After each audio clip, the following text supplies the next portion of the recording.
Đây cho vợ nghe hơi bị to mà. Anh ấy camera kìa. Đó đi. Đó đi.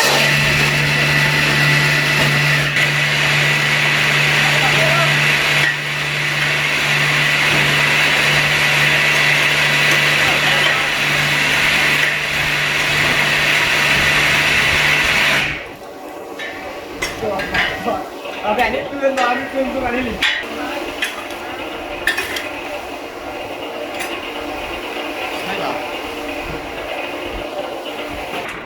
Con nâng máu, dương có vào phông lên đi. Nâng kệ này. Anh nâng, dương gọi tính máu rồi. Nói, dương nhòa bia tí bơi đi, nhòa này, lẹ này. Lẹ đi lẹ còn này. Quả nâng khăn.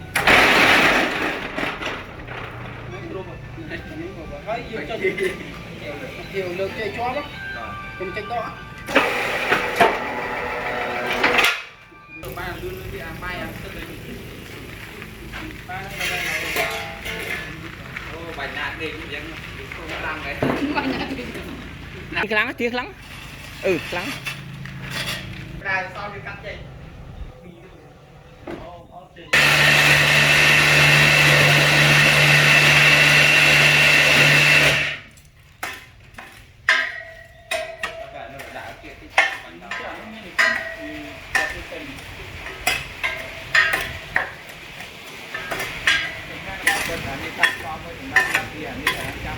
riêng người một cái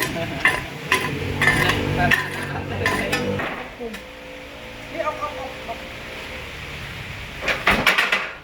nhòa tí bấy anh đã tí bấy nước bị tay đường gì à? Tay đường kia tôi dừng cho chết bây giờ lại này.